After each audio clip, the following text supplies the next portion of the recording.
Denver, if you think the Denver Nuggets are coming back, all right, let me tell you, if the Nuggets win this series, I will go to Denver and eat Rocky Mountain oysters. That's how nobody wants to eat Rocky Mountain oysters, but I will do that because that's how confident I am. One down, Murray puts up a three. Bang! Jamal Murray from downtown. I think the Clippers are a better team. Well, they are, and start with the fact defensively. Who's gonna score against the Los Angeles Clippers? A pin down, a curl by your center, and a left-hand dish.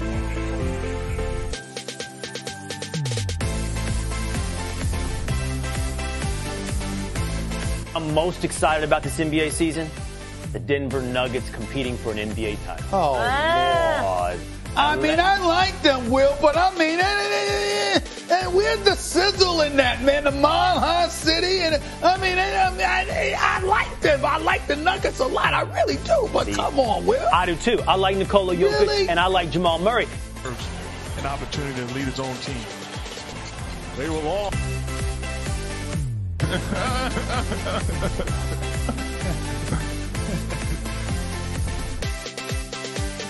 And as you mentioned, the LA Lakers, LeBron James, Anthony Davis, that whole group waiting for you. How do you think you match up against them? They got to worry about us too. Yeah. We can't go in with a. If we're gonna go out there and think about them, Exactly. it's gonna be a long night for us. You know, we just need to go out there and effort. I will say effort and having fun. Energy. Yeah.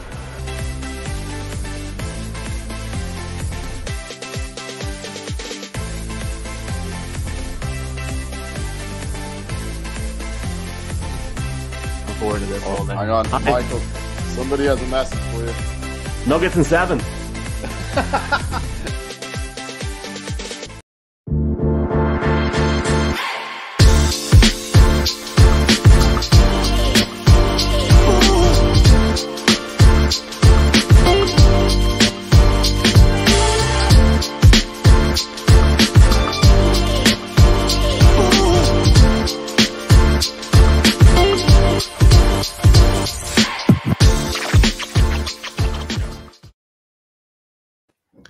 Holy shit.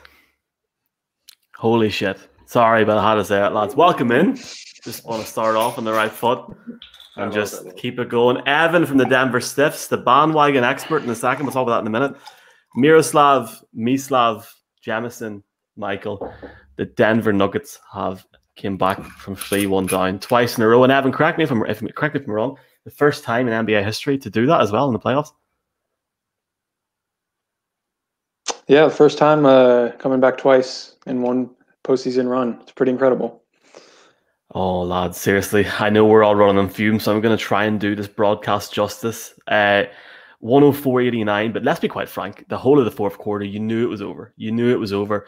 Paul George and Kawhi didn't even score in the fourth quarter, if I'm correct, as well. Just class. And from going a few days ago thinking 3-1 down to try, you guys kept the belief. I seen Mislav a couple of days ago going, we're going to game 7, baby. We've seen the whole works. So, lads, it's amazing to have everybody in here. I really appreciate it. Miroslav, I haven't talked to you yet. Let's start with you. Obviously, a huge moment, not just for yourself on a professional level. I'm joking, but a massive moment for the Nuggets. Yeah, last night, huge night. Yeah, I'm feeling so strange right now because I'm completely exhausted. I'm running on fumes, and at the same time, I'm hyped up like I never was. Honestly, we had a really optimistic show 2 days ago when we all said that we expect Denver Nuggets to win this series against the Clippers. But after that, we recorded a Serbian show where I actually said that however I play this game in my head prior to it actually happened, I just couldn't imagine the scenario in which Clippers took the Game 7. It was actually so obvious that the Nuggets were a better team at that point of time. So it was really smooth sailing for me throughout the whole game. I was really relaxed. When they cut the deficit to 1-2 points at the halftime, I was like, okay, this one's over. This is going to be a blowout by the end. And what you know, it really was. It really was. It was really, really fun. It was really nice. We will talk about the Lakers during this show, I guess. So I will save my takes for later. But if we talk about the Clippers, it's really good. I hope they will have the same kind of continuity like the Nuggets have, so they can compete with the big cats. So sorry, Clips, you cannot build an empire in one day. So see you next time. And Evan, you actually wrote about that for the Denver Stiffs earlier on. You said 6 years of patience is now starting to pay off. You can't do it in 1 year or 2 years like the Clippers are trying to do. No. I mean, I think that formula has been so overblown in past years. But you look at the Warriors dynasty, it was all organic up until Kevin Durant came. The Heat came together, and they couldn't get it done the first year. But the Mavericks, who beat them in 2011, with Dirk Nowitzki, that was a pretty organic team as well.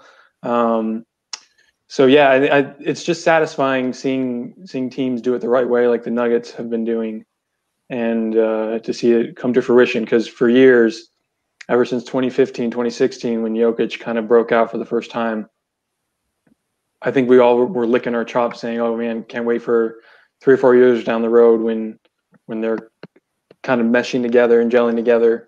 All these young guys, and they're still freaking young. They're 23, 24, 25 years old. Yeah. And they played the Clippers off the floor in that game, and it was tremendous. Watching Kawhi Leonard get clamped in the fourth quarter, watching Paul George brick shots off the side of the backboard. Oh, it was music to my ears. It was a beautiful, beautiful game by the Nuggets. Man, it's something that you want to get in DVD for Christmas just to watch it over and over again. Mislav, man, you must have been absolutely buzzing last night. Come on, I can see it in your face already. You're absolutely buzzing. Yeah. I didn't sleep at all. I was watching the whole night, the game, and then the DNVR post-game show, Winners Lounge, and then during the day, like I was listening to all the podcasts, scrolling Twitter. Like, I don't know how the Lakers fans do it. So, now all we had to do was to come back being 3-1 down 2 series in a row to get the media attention like the Lakers do it just by coming from the place where it's pretty warm and hot. So finally we get that media attention. Although I think more of the people are speaking about Clippers going down than Nuggets going up, but it's okay. That's how we like it, So yeah, I was not relaxed even when we were up 20, like 2 minutes before the end, because Nug Life taught me like don't be happy too early. So, but luckily we won.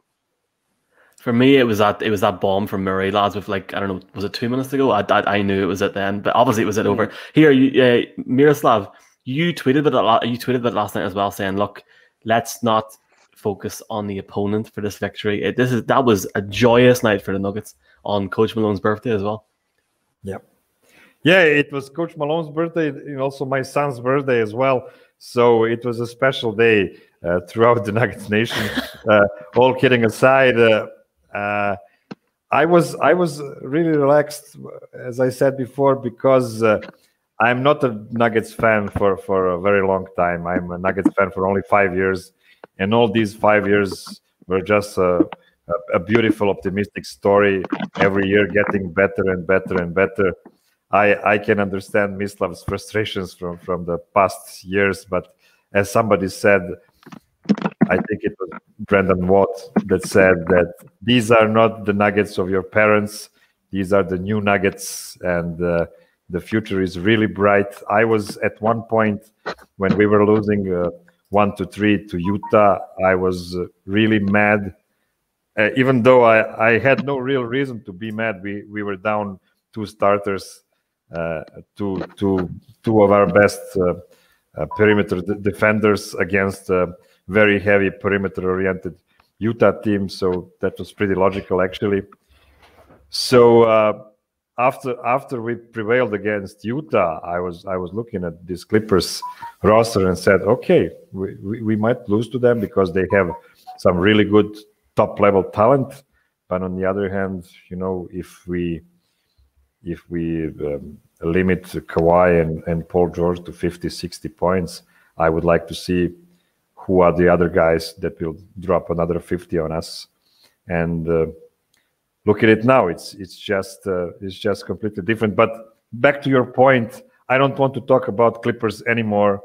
This is a great win for the Nuggets. It's probably the greatest win in Nuggets history, because this is the fourth time the Nuggets have come to the Western Conference Finals, but it's the first time that they did it after trailing 1-3.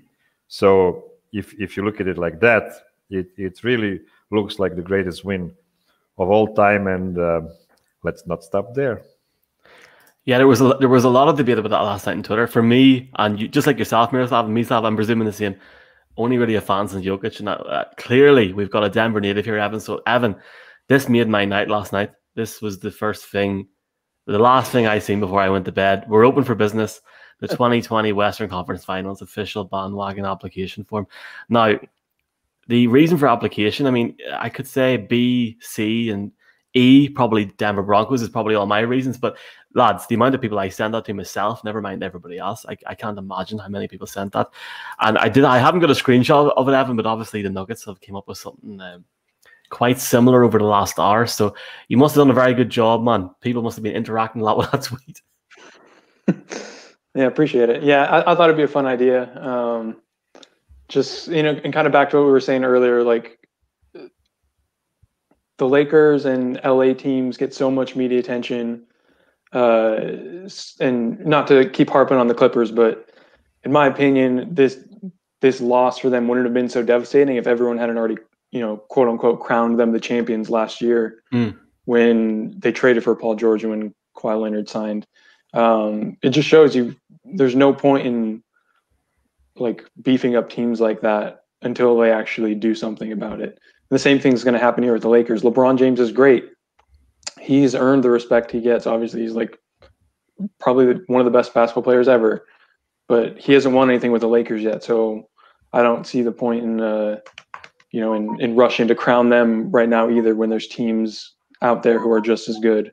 And so kind of the idea behind the bandwagon form thing was hopefully to rally some of the other small market team fans together, united against the kind of the bad guys that are out there. In this case, being the Lakers. Yeah, the idea originally spanned around option B there in the reason for application, and I kind of built off that. Well, here, I know all of us lads anyway with the whole European connection have to enjoy this while it lasts, and it's still going to last for hopefully a long time because of the age. But Evan, not to focus on you too much, but you must be absolutely delighted as a Denver native. And I'm not sure how old you are, but I mean, the last time was 2009. I was 18 in 2009, and I know damn well a lot. If my soccer team or a different team were at that stage now, I would appreciate it so much more. So I'm presuming you must be just on top of the world right now and buzzing for this next 2 or 3 weeks. Oh man. Yeah, it's a relief, to be honest, because 29, I was still in high school back then, or 2009, yeah, and seeing how close they came, because that was a really good team too, with Carmelo, with Chauncey Billups. They took the Lakers to the brink there, and it's very well documented how close they were, with some really bad inbound plays, some reliance on Anthony Carter for whatever reason. They were very close to not only beating the Lakers that year, but it's not like the Magic were that great of a team coming out of the East. So, so getting back here, it's been, 11 years? It's been a long time coming, and doing it with this group of guys it's just incredible. Yeah, I just think, lads, like the whole situation now, the Nuggets are still, with the bookies here, they're the rank outsiders, to be honest. Here at the minute, they're as high as 10-1 to win the NBA championship. The Nuggets are at the minute in the UK and Ireland, anyway. So that remains to be seen. We'll see what happens. I think, though, and I'm not trying to pick and use two lads at the bottom here, but Miroslav and Mislav, I reckon, forget about quarantine, lads. I reckon we have to get a flight to Serbia or something, or Czech Republic or somewhere over the next few weeks for these finals. Yeah, if it happens. Has to happen, lads. And Evan, you're obviously invited as well. I don't know. Yeah, straight to somewhere. Yeah, a little Sombor shuffle. If you remember the video from last summer or 2 summers ago when Jokic was partying in the bar below the tree, Miroslav actually found out the name of the bar. So I think that would be the perfect place to. Yeah, we know where we know where to go. we know where to go. Yeah. I don't want to bring this up, but I am going to bring it up. It's not bad. It's not negative news, but lads, I got an email the other day. I don't know if he's got one, Evan or Mislav or Miroslav. If you got one, I got offered a place in the virtual crowd for Game 6, I think it was, but I had to pay $50, and I was like, I'm not paying $50. So if the Nuggets are watching this, us four would love to sit and just, we can share the seat. Wait, share the seat. Yeah, right enough. A quarter each. Yeah. We offer Game 1, and then Brad, Benjamin, Milan, and Voya can do Game 2. And if Nemanja is still up for it, he can do Game 3. I don't know. I mean, we'll see. I haven't heard from Nemanja in a while, but let's see what happens. Lads, really quickly, I want to talk about this properly on the next show, because I know the Serbian lads want to get on and talk their talk and walk the walk. But I am planning to develop some sort of pre-show for this next game, for Game 1, which is at 2 a.m. Saturday morning on Sky Sports in the UK and Ireland. And it's also obviously across. I mean, it's hilarious, lads, checking all the sports websites in Europe today. France, Spain, Italy, Serbia, like the Nuggets are the #1 story in the news. But planning to do proper build-up now, but just start with yourself, Evan. We'll go Miroslav after. Seriously, if we take our hats off now, will the Nuggets win this series? And if so, what's going to be the deciding factor? For me, I'm going to say yes. I'm going to say not Jokic. I'm going to say Jamal Murray. I think he's coming into his own here now. And I think he can go. If he can go up another level, then Jesus, I hope my 10-1 bet's going to be good, Evan. Are you asking me? I was asking Evan first, but Evan, if you want to go first, sorry. I think it's a wee bit of a delay. Sorry, Miroslav. Yeah. Oh yeah. I think they can do it. I'm fully bought in at this point. I doubted them in the last series. I think even coming into this playoffs, my mentality with this team has been they're still probably a year away before really taking to the next level where they can, they don't have to worry about who they're matched up against. Whereas, I was more concerned about their seeding this year even. But I think they've made that jump. They're not consistent enough. They can't go down 3-1 against the Lakers and LeBron James. But if they play consistently like they've done in the second half, these last few games, which is about the best I've ever seen them play, there's no reason they can't beat the Lakers. Are we doing number predictions too? Go for it, man. I'm going to say 6. Are we just... I was also going to say 6. I think they can do it in 6. In terms of X factor, though, Jokic is going to have a tougher time going up against AD. Murray should be able to, have a really great series again and get in his bag.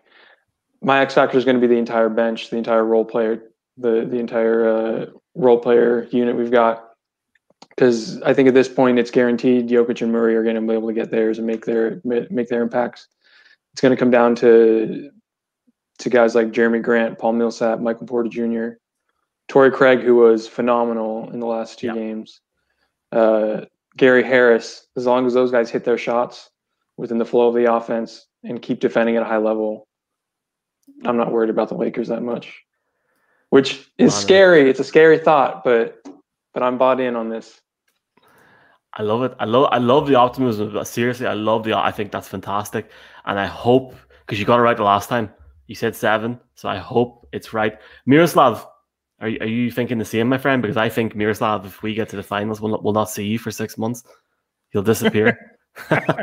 Listen, guys, this series against the Lakers will for sure be harder than the one against the Clippers. And the reason for that is because the Lakers have better defenders to put on Jokic than the Clippers had. So that will be the first challenge to overcome. I fully expect the Nuggets to lose the Game 1 because they will still be adjusting against the Lakers. Good thing about Jokic is He is a guy that really studies his opponents, his direct matchups, and throughout the series, I have a lot of confidence that he will be better and better each game from that point.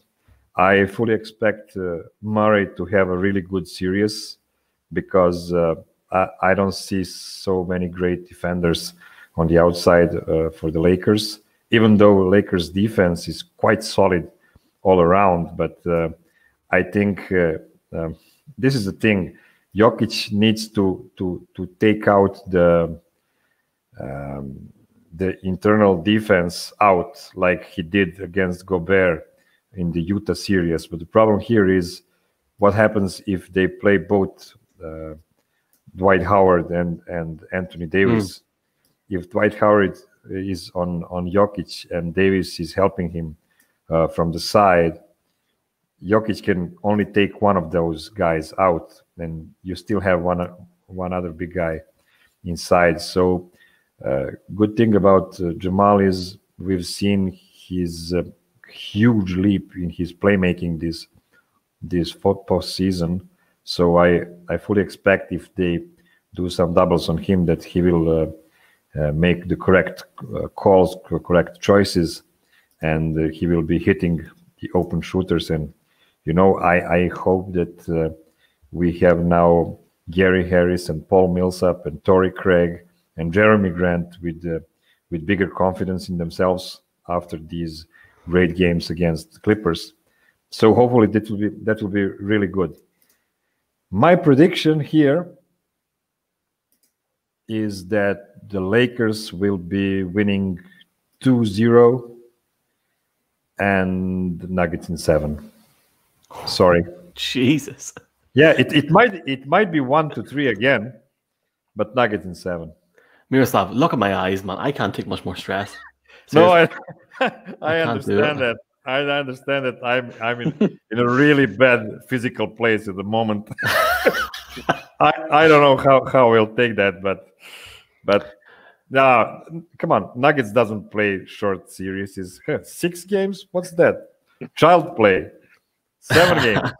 7 games for the toughest. Yeah, but can you imagine if they do it shorter against the Lakers though for the first time? Holy That would shit! be awesome. Don't even. If they do, we're all gonna have to meet up. If that happens, we're gonna have to just fly over. But by the way, folks, just before I ask you, Mislav, to end the show, loads of comments here. I don't know what that means, lads, in Serbian. Mislav, I don't know if that's good or bad, but we'll move on from that very quickly. Hello, Max. Hello, Shrako as well, man. Love from Shrako, but Jokic will decide the series. Jokic will have his hands full. True that, Miroslav. Game 1 is lost, but the next will decide the winner. We're going to answer that question in tomorrow night's pregame show. I'm going to try anyway. I was just watching a clip of Jokic and Murray hooking off the man. I teared up. Like, I was really sleepy, but I teared up. And Paul is key here. Vote Mr. Millsap is key for locking the room. Mislav, the final word is with you, my friend. Are we going to Game 7 again, baby, or what is happening? We'll get to that. First, I will quote philosopher KG, who said, "Anything is possible." So I will say anything is possible.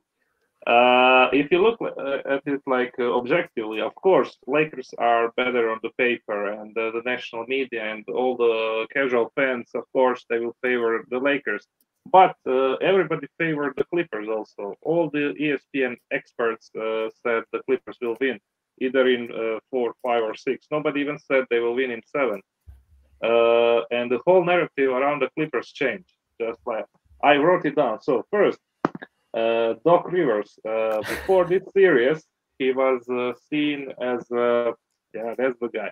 He was seen as a coach with championship pedigree. And now everybody is rethinking about him. Like, is he even a good coach? He didn't make good adjustments. He was forcing Montrezl Harrell instead of Ivica Zubac and stuff like that. And then you have Kawhi, who reached the top last season with Toronto. And now people are thinking, is he really that good? Like, he won with the Spurs when he had the team Duncan, Tony Parker, Manu Ginobili. Was he even that good? And last year with Toronto Raptors, He had an amazing system behind him and Van Fleet as well last year. Teammates.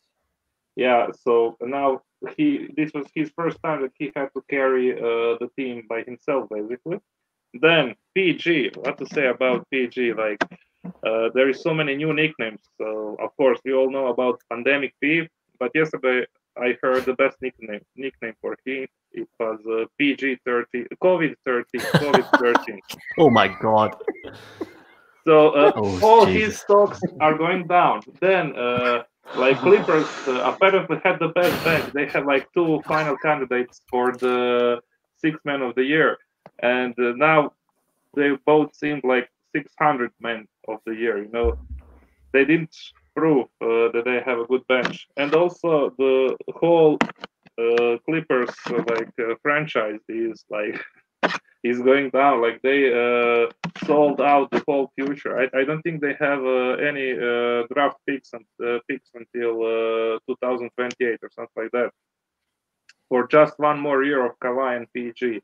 So their stock is also going down. They have 1 billion new arena waiting for them, and I think Steve Ballmer will have hard time to paying that. So anyways, why am I saying this? The whole narrative changed to Clippers. Everybody was thinking they will win, and in the end the Nuggets won. And now everybody thinks the Lakers will win, but we can find ways to destroy another LA franchise. and my prognosis is, of course, Nuggets in 7. It will start with Nuggets winning the game 1, because that's what LeBron does. You know, he likes to do the LeBron sweep, or the gentleman's douchebag sweep, actually. Let them win the first game and then win 4 in a row. So first game is going to the Nuggets, then 3 games in a row going for the Lakers, and then it's the most important game of the series, because it's 3-1 for the Lakers, and then what will be stronger, the LeBron sweep, so they will win 4-1, or if the Nuggets win game 5, that means it's going to the Nuggets being down 3-1 effect, and we win in 7. So either 4-1 for the Lakers or 4-3 for the Nuggets. Beautiful. So look, at least we all have the Nuggets winning, lads. Just really quickly, the game 1 Saturday 2 a.m. over here in Britland or Ireland, depends what you want to call it, for me and Evan, and then 3 a.m. in Central Europe. It's on Sky Sports in the UK and Ireland, beIN Sports in La France, Movistar in España. For all you Serbians watching, apparently it's on Arena Sport. I have no idea. And Sky Sport in Italy, S Sport, which sounds like a really good channel in Turkey, 11 Sports in Belgium, and DAZN. Is that the right way to pronounce it, Evan? DAZN, yeah? Sure. He's like, yeah, I don't know. It's big in America. It's DAZN, and they call it DAZN. I don't know. On that note, we're going to win on Friday night. And whenever we win on Friday night, we're going to go live at 4:30 in the morning, lads. And we're going to hit the diff, as we call it here, and we're going to get on it. Really quickly, lads, thanks very much for taking the time to chat. This all is. I'm going to try and do a pre-game show, which is going to go out at about midnight, so 2 hours before the game. It's going to go out as if it was live. Please feel free to join us. And there may or may not be big guests, including Miroslav. Until then, lads, take care and keep doubting the Nuggets, lads. Keep doubting the Nuggets. Evan, Miroslav, thanks, lads. Thank you. Cheers. Bye.